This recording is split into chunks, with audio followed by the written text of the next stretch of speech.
John chapter 15, verses 7 to 17. If you abide in me, and my words abide in you, ye shall ask what ye will, and it shall be done unto you. Herein is my Father glorified, that ye bear much fruit. So shall ye be my disciples. As the Father hath loved me, so have I loved you. Continue ye in my love. If ye keep my commandments, ye shall abide in my love, even as I have kept my Father's commandments and abide in his love. These things have I spoken unto you, that my love might remain in you, and that your joy might be full. This is my commandment, that ye love one another as I have loved you. Greater love hath no man than this, that a man lay down his life for his friends. Ye are my friends, if you do whatsoever I command you.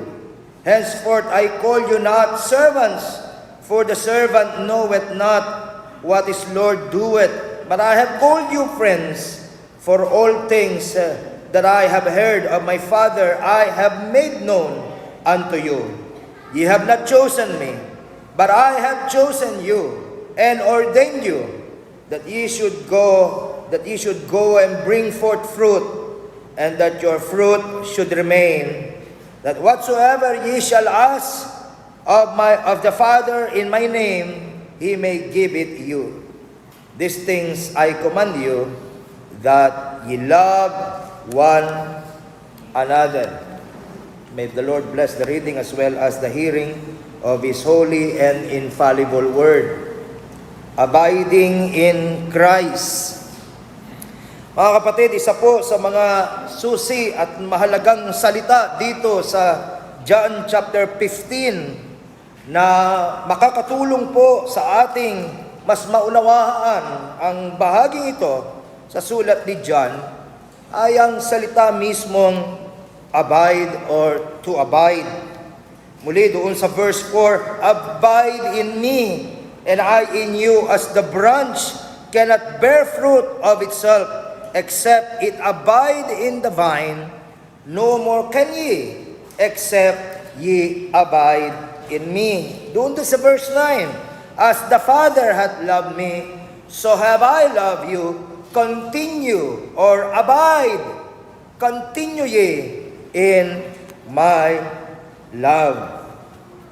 Ang mga alagad po, gaya din nating lahat, ay mga nilalang na may mga limitation. Hindi nila palaging nauunawaan ng lubos ang mga bagay na itinuturo sa kanila ng Panginoon. Sa puntong ito ay di pa nila taglay ang antas ng unawa na tanging ang Holy Spirit lamang na malaunan ay mananahan sa kanila ang makapagbibigay. So you could understand bakit marami sa mga itinuturo at sinasabi ng Panginoon, hindi nila ma-connect sa isa't isa. Marami silang hindi lubos na maunawaan. Kaya't sa maraming beses po na ipinahihiwatig ng Panginoon sa kanila, halimbawa, na kinakailangan niyang iwan sila upang mamatay doon, isang klase ng kamatayan na napaka-cruel, isang klase ng kamatayan na napaka-shameful. Sinasabi niya yon, dadaanan niya yon. Pero hindi nila po ito mag-get, so to speak. Hindi ito tugma sa kanilang concept ng isang Mesaya, kagaya ng madalas ko nang nababanggit sa inyo. Kaya nahihirapan po silang tanggapin ito. Nahihirapan silang paniwalaan yung itinuturo at tinatagubilin ng Panginoon sa kanila. Pagkatapos, pagkaraan ng lahat ng dadaanan ng ating Panginoon na sinasabi niya ahead of time, sinabi niya pa, iiwanan niya sila sapagkat babalik siya sa kaluwalhatian. Lalo namang, ang hirap-hirap tanggapin yon para sa mga alagad na iniwanan ng lahat para sumunod sa Kanya. Andun yun sa context We are in John 15, yung pagtatagubilin niya na siya ay aalis, ay nandoon lamang sa John 14, 23 to 29. Kaya hindi po nakapagtataka kung bakit lubos itong nagbigay ng matinding kabalisahan sa kanila. Pero ang ating po Panginoon, pinapayapa sila pinapayapa ang puso nila, at ganun din tayo. Minsan nakakalimutan natin yun ano po, na kung gulong-gulo ka na, at dami mong ibang naiisip kung ano-ano, maliban na sa ikaw mangalong sa presensya ng Panginoon. Yun yung pinaka mainam na gagawin, pero yun yung pinakahuli mong naiisip, hindi ba? Tumatakbo ka na muna sa best friend mo, tumatakbo ka na muna sa amo mo, sa mga kakilala mo, etc. etc. Nag-iisip ka muna ng paraan, pinipiga mo muna ang utak mo para makaisip ka ng paraan para malagpasan mo yung dinadaanan mo, sa halip na ikaw ay mamahinga, ibuhos mo lahat, umiyak ka kung kailangan, at ilagak mo sa Kanya ang iyong mga kabalisahan.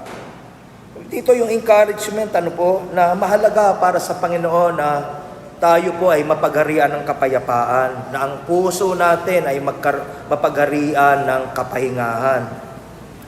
Isa sa mga dahilan, mga kapatid, kung bakit niya ginamit yung larawan ng isang puno, di ba? The fruits and the vine, yun yung picture. Isa po sa mga dahilan bakit niya ginamit yung larawan na yon ng puno at ng kanyang mga sanga, ay upang bigyan diin yung closeness at pagiging intimate ng kanyang kaugnayan sa kanila. Yun yung gusto niya idiin. Hindi ako malayo sa inyo. Hindi ako malayo sa inyo. Sobrang hindi siya malayo sa kanila na kahit ano paman ang mangyari, hindi sila lubusan at tuluyang maipaghihiwalay sa isa't isa. Yan yung idinidiin ng ating Panginoon. Whatever happens, kasama nyo ako, nakakonekta kayo sa akin. Hindi kayo masisimot, hindi kayo mauubusan, hindi kayo matutuyo. Dahil I will sustain you. I am able to sustain you. So mula po dito, nilarawan ni Jesus ang mga katibayan sa buhay ng mga alagad kung tunay nga na sila'y nananahan o namamalagi sa Kanya. At inaakala kong kailangan din po natin ang mga paalalang ito. Kailangan nating mulit-muli ay sariwain sa ating pag-iisip kung ano ba ang ibig sabihin ng pananahan, pananatiling, malapit na nakaugnay kay Jesus Christ, or in short, abiding in Christ. Narito po ang ilang mga katangian ng isang nananahan kay Kristo. Ang una, nandun po yung pagpapatuloy at pamamalagi sa pananalangin. Kanina sa aking sermon sa kabilang simbahan, yun yung challenge pa sa kanila. Yun yung gusto kong pagbulay-bulayan nila Naging abala kayong lahat para ihanda ito. Sinabi sa akin ng isa, 1:00 pa lang ng madaling araw, gising na siya. Dahil lang sa pag-iintindi kung papaano maihahanda ang isang matagumpay na anniversary celebration. Pero ang challenge ko sa kanila, meron ba ni isa sa ating lahat na nandito, sabi ko sa kanila, ang namalagi, hindi nagmadali, namalagi sa pananalangin at pakikipag-ulayaw sa Diyos. Meron ba? At ako'y natatakot, pero hindi ako magugulat kung ganun din yung problemang meron tayo dito. Ilan kaya sa atin ang nasisiyahan at nasasarapan at hindi kumpleto ang araw nang hindi na muna siya namamalagi sa presensya ng Panginoon sa panalangin. Marami sa atin hindi reading mamatay precisely because of that. Wala sa ating pag-iisip na itutuloy mo lang yung pagkikipag-ulayaw mo sa Panginoon dahil ang layo-layo ang ating isip doon. It's everywhere. Nasa trabaho, nasa family challenges, etc. etc. Pero ang tanong, kamusta ang iyong prayer life? Sabi ng Panginoon, yan ang unang-unang dapat makita sa inyo. If you are truly abiding in me, dapat meron kayong masiglang buhay, pakikipag-ulayaw sa akin. Minsan yung prayer life, akala natin yung hingi ka lang ng hingi eh. Hindi ganoon ang prayer life. It's more of a relationship. You see, higit pa yan sa paghingi lang. Walang pagkakaiba ang Diyos sa isang genie. Kung yun lang ang definition ng prayer, it's more than that. You see. Sa tuwi na pong naririnig natin yung tagubilin, kayo'y manahan, kayo'y manatili sa akin, abide in me. Hindi po ibig sabihin ito na nasa sa panganib na maiwala natin ang ating kaligtasan. Sapagkat kung tayo po ay na kay Kristo, siya po ang nag-iingat sa atin eh. Hindi tayo ang nag-iingat sa ating sarili. Ang sabi niya po again sa verse 16, "Ye have not chosen me, but I have chosen you and ordained you." Si Jesus po ang humirang sa mga alagad. Siya rin po ang humirang sa atin. Hindi tayo ang unang pumili sa Kanya, alam nating lahat yan. Kung siya ang humirang sa atin, siya rin ang mag-iingat sa atin. Hindi niya tayo pababayaan, di ba pangako niya? Hindi niya tayo iiwanan. May mga panahon po sa buhay natin na marahil nag-aalinlangan tayo. May mga panahon sa buhay natin na lalamig tayo. Nawawalan tayo ng paggana, nagtatanong tayo, nawawalan tayo ng pag-asa. Pero dito mga kapatid, may malinaw na paalala, I have chosen you, hence I shall never abandon you. Again, yung paalala, having loved His own, He loved them unto the end. He loved them completely. Oh, yan ang klase ng pag-ibig na mayroon ang ating Panginoon na inilaan niya para sa atin. Pero mga kapatid, mahalaga ring mapaalalahanan tayo na hindi tayo meron lang, hindi tayo audience lang sa bagay na ito. May bahagi tayong dapat gagampanan upang lalong mapatibay yung sense of assurance natin sa kalooban natin. Isipin niya, may bahagi ka doon. Gusto mong tumibay yung assurance mo na talagang ikaw ay isa sa mga anak niya. O gampanan mo yung bahagi mo. At una na nga sa mga bahaging ito ay ang pananalangin. Again, sa verse 7, "If you abide in me and my words abide in you, ye shall ask." At yun yung kasunod eh. "If you abide in me and my words abide in you, ye shall ask what ye will, and it shall be done unto you." Doon din sa verse 16 ng John 15, ganun din ang sinasabi. "Ye have not chosen me, but I have chosen you and ordained you that ye should go and bring forth fruit, that your fruit should remain, that whatsoever ye shall ask of the Father in my name, He may give it you." Narinig nyo yun? Whatever you ask. Walang kondisyon, walang limitation. Whatever you ask will be done to you. Now, ibig po bang sabihin ito, pwede na nating hingi ng kahit anong maibigan natin? Yung po ba ang ibig sabihin? No? Parang ganun ang dating, di ba? Whatever. You know, I'm giving you a blank check. Bahala ka na, ikaw na magsulat. Kung ano gusto mong isulat dyan. Ganun po ba ang ibig sabihin nun? Pag hinilingin mo, payamanin mo ako, Panginoon. Gawin mo akong milyonaryo. Ganun po ba ibig sabihin, no? Bibigay niya yon? Hindi po. Wala po dito ang diin at lalo namang wala dito ang pulso ng ating Panginoon.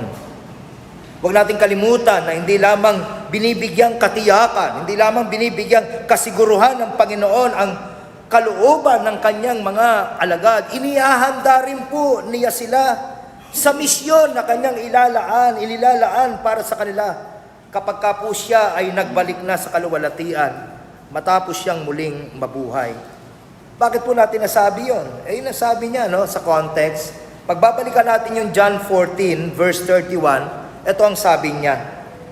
14:31, "But that the world may know that I have loved the Father, and as the Father gave me commandment, even so I do. Arise let us go hence. Nakita nyo ba yon? Again, as the Father gave me commandment, even so I do. Now arise, let us go hence. Alam po ninyo, isang military term, itong arise and let us go hence sa original Greek. At ito po ay kadalasang naririnig sa isang general bago niya ibigay sa kanyang mga kawal ang hudyat na sila ay pwede nang sumalakay. Yun pala ang context ng let us go, let us arise and go hence. At ganito po ang pag-iisip ng ating Panginoon. Nakatuon po na mainam ang kanyang pansin sa kanyang misyon. Iaalay niya, yan yung context iaalay niya ang kanyang sarili doon sa krus para sa katubusan ng mga kasalanan. At kung siya'y muli nang mabuhay at bumalik doon sa kaluwalhatian, tungkulin ng kanyang mga alagad na ibahagi ang dakilang gospel message na ito sa lahat ng tao at sa lahat ng dako. Are you still following me, my dear brethren? Kakalimutan na natin yan Punong-puno ang utak natin ng trabaho, kumita, mapag-aaral ang mga anak, masolve ang problema. Hindi yan ang dahilan bakit kanya iniligtas. Hindi yan ang dahilan bakit kanya tinawag. Merong more serious na dahilan bakit kanya tinawag. Oh my. Pag nagdadalaw ako, nagtatanong ko minsan, kapatid, meron ba man lang nangamusta sa'yo? Ang lungkot marinig sa mga kapatid, wala po. Ang lungkot nun napakalungkot nun. Kasi hindi tayo nagpa-function as a healthy church.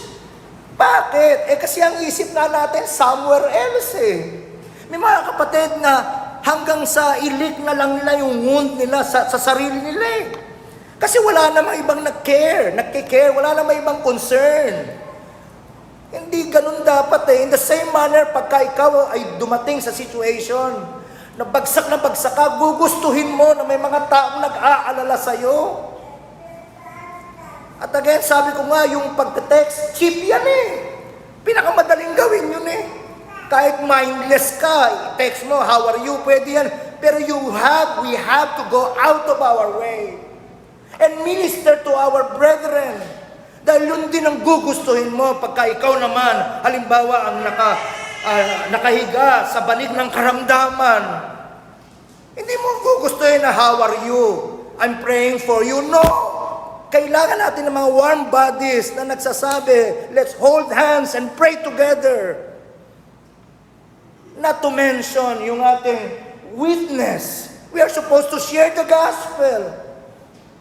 Yung ilan sa inyo may tindahan, yung ilan sa inyo guro. Kilala ba nila? Alam ba nila na ikaw ay Kristiyano? Nagbabahagi ba tayo ng pananampalataya natin? Kung nasa trabaho ka, nag-o-office ka, alam ba ng mga office mates mo, kilala ka na isang jester, isang joker na pagka gusto tumawa ng mga tao, ikaw yung tagapagpatawa. Sa halip na ikaw ay bearer of good news. My.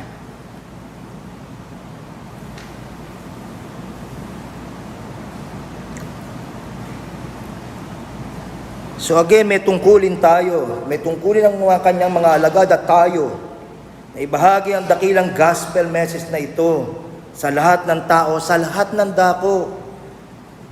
At sa liwanag po ng mga ito, nagiging mas klaro sa atin kung bakit niya sinabi, abide in me and I in you, as the branch cannot bear fruit of itself except it abide in the vine. No more can ye except ye abide in me. So in short, kailangan ng mga alagad, kailangan natin ang Panginoon upang maipagtagumpay ang mission.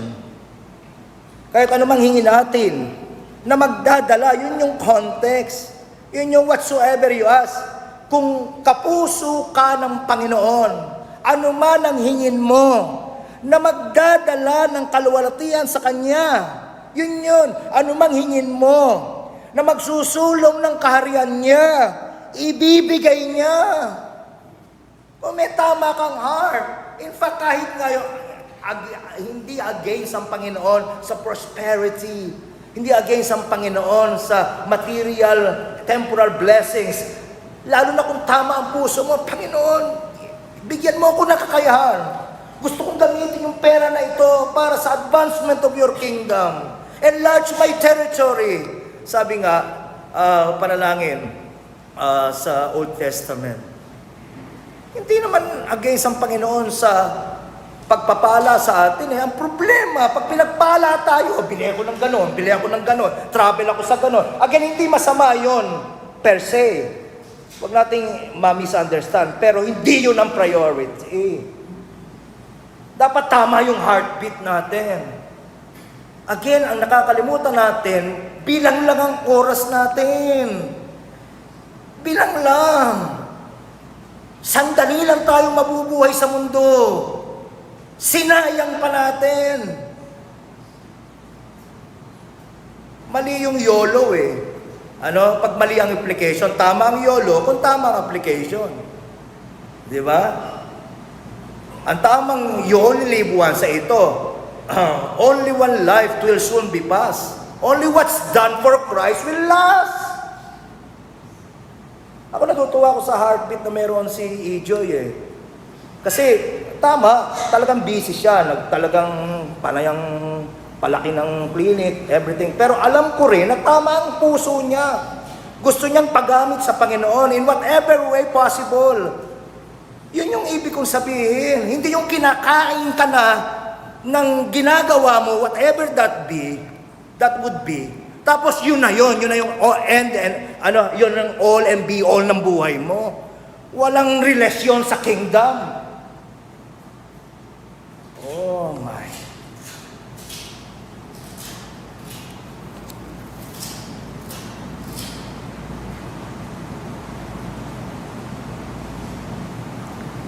Kailangan ng mga alagad, kailangan natin ang Panginoon upang mapagtagumpay ang mission. Kaya anumang hingi natin na magdadala ng kaluwalhatian sa Kanya, anumang hingi natin na magsusulong ng kaharian niya, ibibigay niya. That's the context. Walang kaugnayan ito sa ating selfish, self-centered, self-promoting aspirations. Minsan ang goal lang natin, pag ginawa ko na yung magulang ko, masaya na ako. Wrong! Mapag-aral ko na yung mga anak ko, masaya na ako. Wrong! Yun yung mga wrong na goal.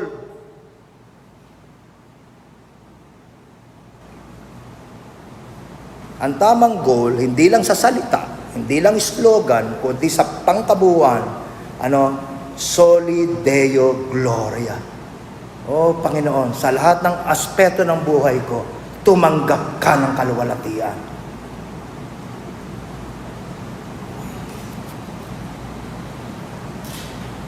O binabanggit niya rin yung mga sanga na namumunga, di ba? Sa verse 16, Ye have not chosen me, but I have chosen you and ordained you that ye should go and bring forth fruit, and that your fruit should remain, that whatsoever ye shall ask of the Father in my name, He may give it you. So sa halip na tignan natin siya, ituring natin siya na para bagang isang genie na lamang na nakahandang ibigay ang lahat ng hingi natin. At sinasabi po ni Jesus dito, habang tayo nananahan sa Kanya, lumalalim sa ating pakikipag-ulayaw sa Kanya, ang ating kalooban, ang ating pag-iisip, at pinakamalalim na mga ambisyon ay unti-unting nalilinya rin sa Kanyang kalooban at sa Kanyang pag-iisip. Kaya ang ating mga panalangin ay unti-unting magiging nakalinya rin. If you ask anything, paano nangyayari? As you abide in Him, hindi mo na mamalaya, iba na yung hinihingi mo. Iba na yung paraan mo ng pananalangin. Parang yung bata din, nung medyo bata, maliit pa, puro hindi. Pera.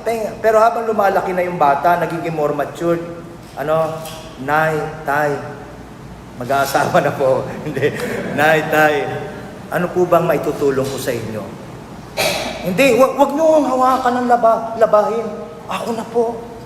Yung nagmamature na eh. Kimamdesaw natin. Nagmamature na eh. Ay, wag po ninyo hawakan ang hugasin. Ako na po. Tapos nalili niya na, di ba? Naiiba na bakit nagmamature na. Nung maliliit pa, kahit puwit nila, ikaw pa maghuhugas, di ba? Pero habang nagmamature sila, naiiba na. Yun eh. Meron impluensya yung abiding in Him sa paraan din ng pananalangin mo. Nakukuha niyo, mga kapatid? Yun po yung ibig sabihin. No? Sa maganda example niya, si Daniel eh. Si Daniel, pinaromote naman ng Panginoon in everything. Naging isa siya sa mga princess ng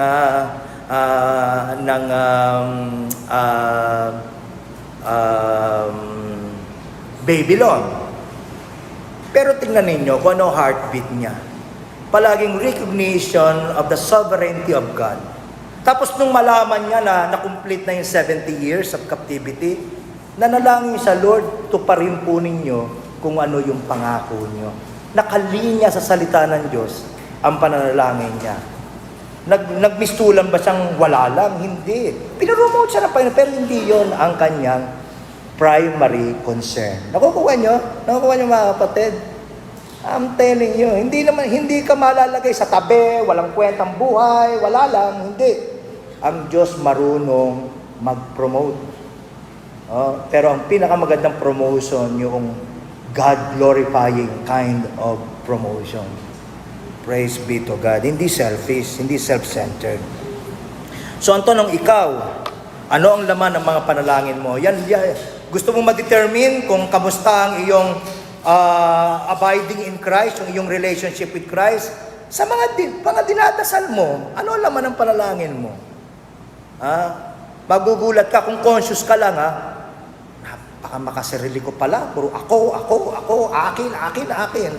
Mapapansin nyo, so yun, anong laman ng mga panalangin mo? Kaninong kalooban, kaninong kaluwalhatian ang pumupuno ng pag-iisip mo? Sabi nga po ni J.C. Ryle, and I quote, "To abide in Christ means to keep up a habit of constant, close communion with Him, to be always leaning on Him, resting on Him, pouring out our hearts to Him, and using Him as our fountain of life and strength, as our chief companion and best friend. To have His words abiding in us is to keep His sayings and precepts continually before our memories and minds, and to make them the guide of our actions and the rule of our daily conduct and behavior." End of quote. So yun ang una.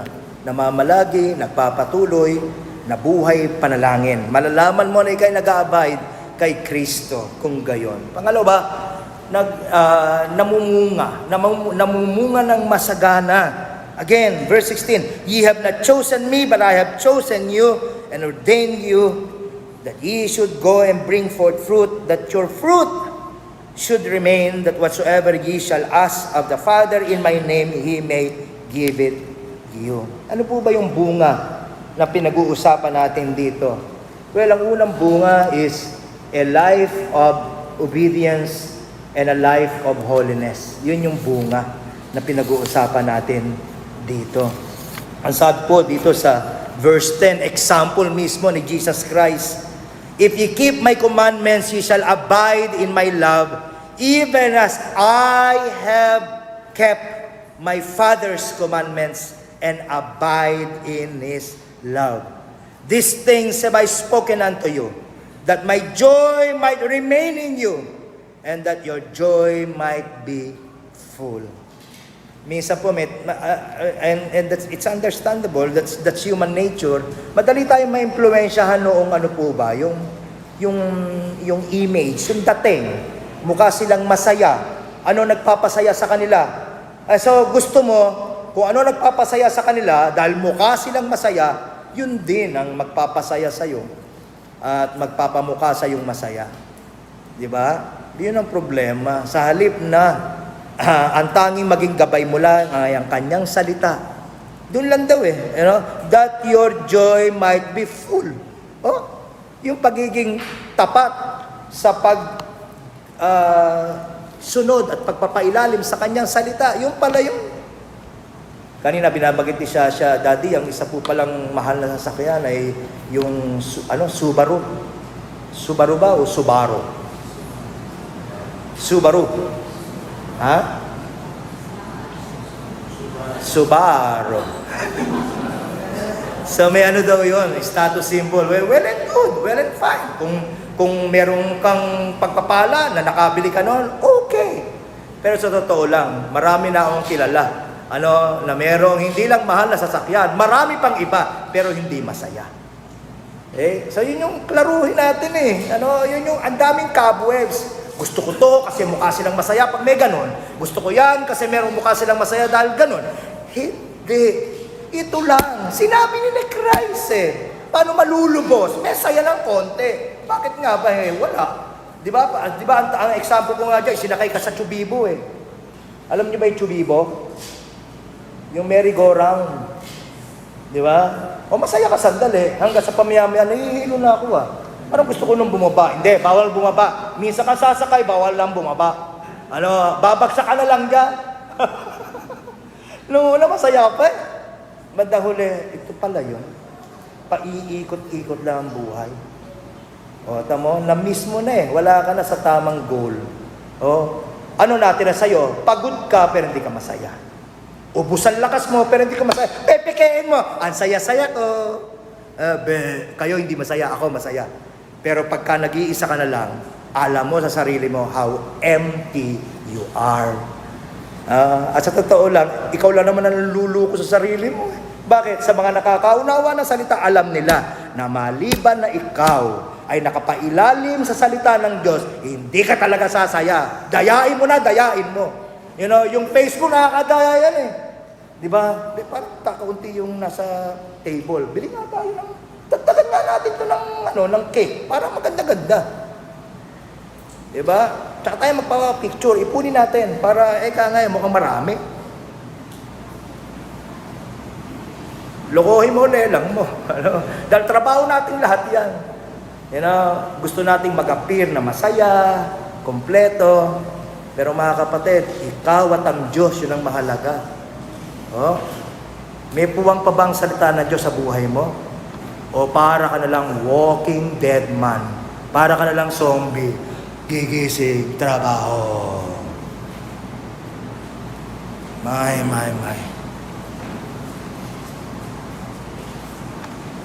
Now, it is not always easy to obey the Father. Totoo yun.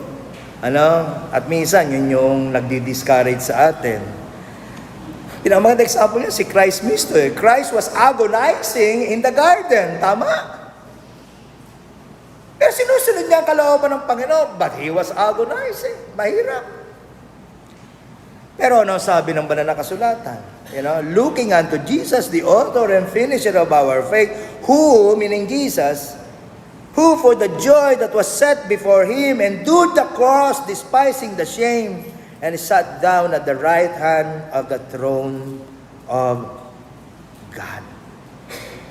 Yung kasalukuyan niya dinadaanan, totoo, mahirap. Pero hindi siya doon nakatingin. Nakatingin siya doon sa goal. Saan ako patutungo from here? Amen? Yun Maganda example dyan, yung mga paputok. Yung mga, naalala ko si Gid.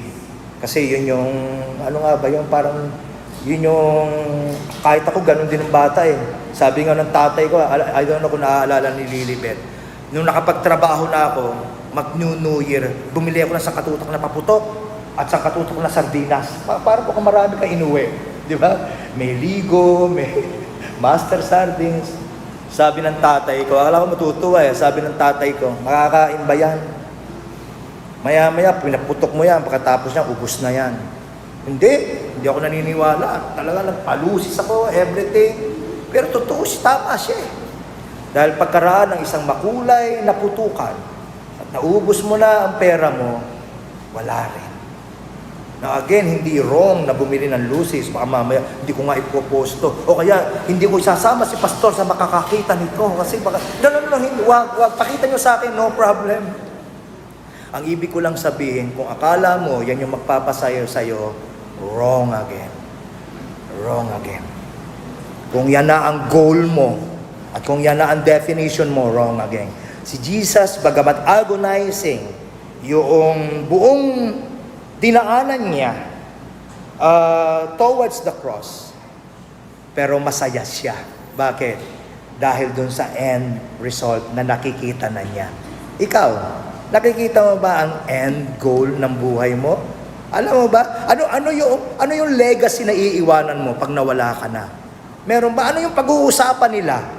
Ano sasabihin nila tungkol sa iyo pagka wala ka na? Marami silang sasabihin tungkol sa iyo. Pero ang susunod na tanong, alin doon ang God glorifying? Amen? Amen. And this applies to every aspect of life, you see. Hindi lang naman yung joy The fruit of the Holy Spirit is love, joy, peace. Kaya kinakailangan tayong dumaan sa iba't ibang klase ng circumstances. Bakit? Hindi lang dinidevelop sa atin yung tunay na pag-ibig. O yung tunay na pag-ibig, kaya dinadalan tayo ng mga kantang karus na tao sa buhay natin, di ba?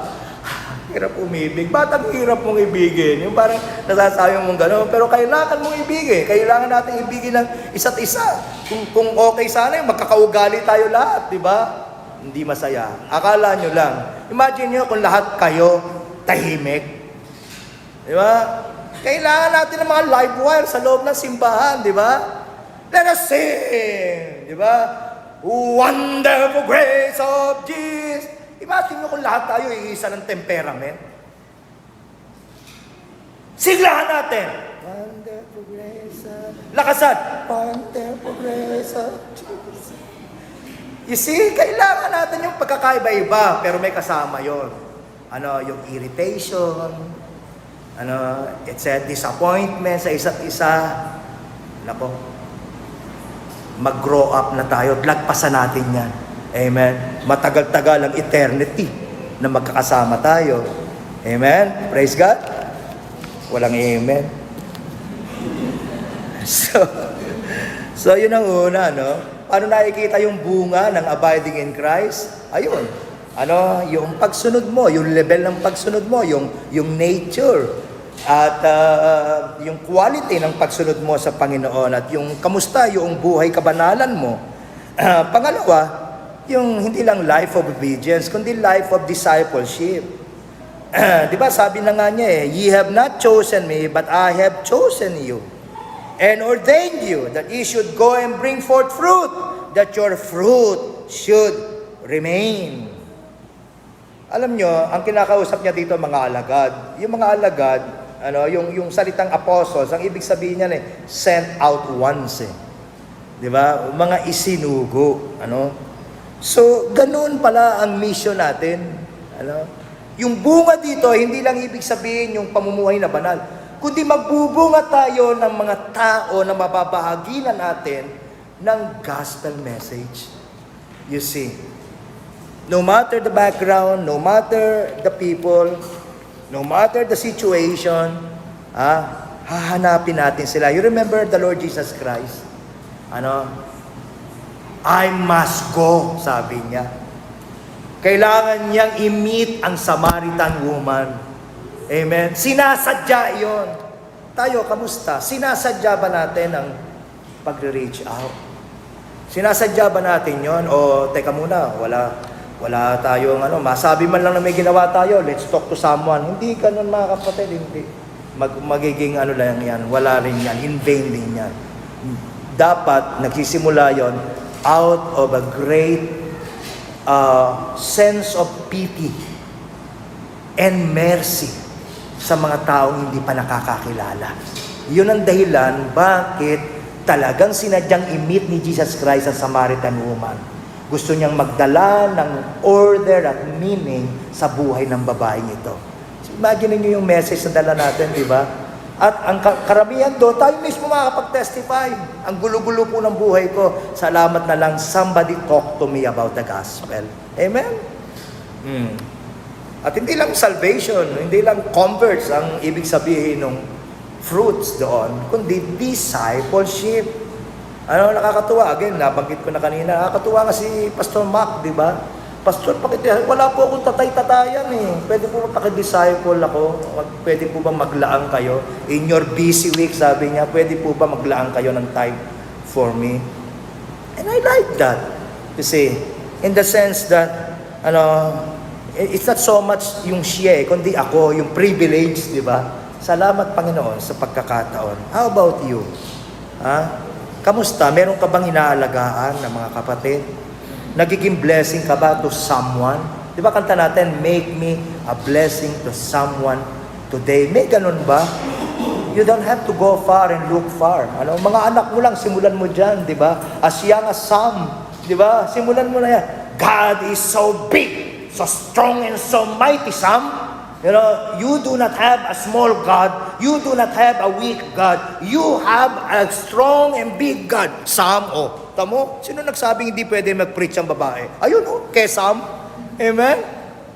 Praise be to God, Sam. Let's worship God together, Sam. Let's pray together, Sam. I'm telling you, we cannot underestimate yung influence natin sa ating mga anak. Mapasa mabuti man yan o masama. Minsan sa masama. Alam mo yung isang problema natin bilang mga magulang. At ito'y naging problema rin namin. Natututo ka na lang along the way. Yung pagiging legalistic natin, di ba? Naalala ko nung araw, yung unang-unang time na mga bata pa sila, nag-away sila ni Maricor. Alam niyo, naging concern ko, hindi naman yung yung paano sila pagbabatiin. Kundi, ang concern ko, ano lang sasabihin ng mga kapitbahay sa akin? Alam nilang pastor ako, nag-aaway kayo, ang ingay-ingay nyo, ganyan-ganyan, nagsasagutan. You see, napaka-legalistic nung ganong mindset. Sa halip na ugatin mo kung bakit sila nag-away, ano problema, ang naging concern mo yung reputation mo. Di ba? Dapat tama ang ngiti mo, dapat tama lakad mo, dapat tama. Hindi man kumain ka na, hindi ka malanalangin. Such an ungrateful child. My. Kaya they hate the faith that we embrace eh. Kasi sobrang ba yan? Kasuya na. Sa halip na masaganang pag-ibig, sa halip na yung, paano ba tayo inibig ng Panginoon by the way? Dahil talaga pag tayo good looking at talagang tayo talagang yung pamaday diretso. Ganun ba? Hindi. Wasak na wasak tayo. Pero minahal niya tayo at mula doon ay inaanyo niya tayo according to His image. Di ba ganun? Ba't biglang-bigla naman tayo ang requirement natin, dapat 1 to 10 na ginagawa niyo yan, Walang lalagpas, walang labis, walang kulang. Ganyan kayo, My. Napakalungkot po. Sa halip na kaya hindi sila uuwi sa atin pag kami problema na, bakit? Hindi po nila ako tatanggapin. Hindi po. Kahihiyan ako sa kanila. You see? Amen po ba? Marami tayong kailangang i-contemplate po. Naalala ko noon sa mga anak ko, hanggang kay Shasha yata nasasabi ko yon. Mga anak, kahit ano mangyari, ayaw ko, namamali kayo ng landas, mali ko ng landas. Pero kung mangyari yan, na kayo mapariwara, etc., balik kayo, bukas ang pinto. Yayakapin ko kayo, ilalab ko kayong patuloy. Amen? Ganun kasi tayo tinarato ng Panginoon. Hindi na lang sabihin ng mga church members, nakakaya, hindi tuloy ako makasamba. My. So discipleship, gabayan natin sila. Yung klase ng Christianity na tinuro ni Kristo, hindi yung parasical Christianity na meron tayo. Let's pray. Ganun yung Christianity nabuo sa isip nila.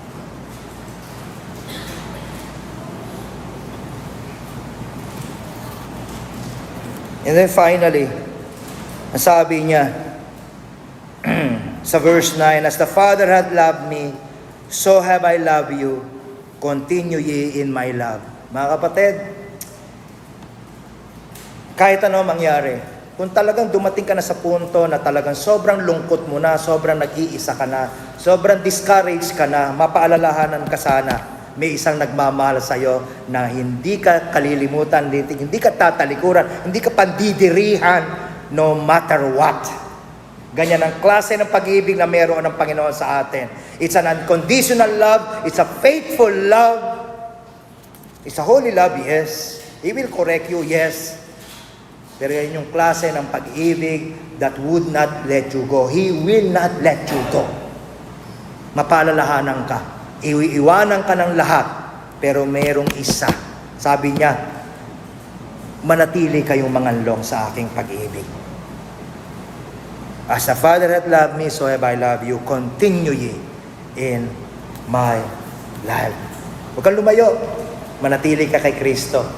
Yun na ang pinaka-safe at pinakamasaya, pinakapayapang lugar na pwede mong paroonan. Don't believe the lies na meron pang ibang lugar, ibang karanasan na mas better pa sa isang masaya, sumasagana na kaugnayan sa ating Panginoong Hesukristo. Amen.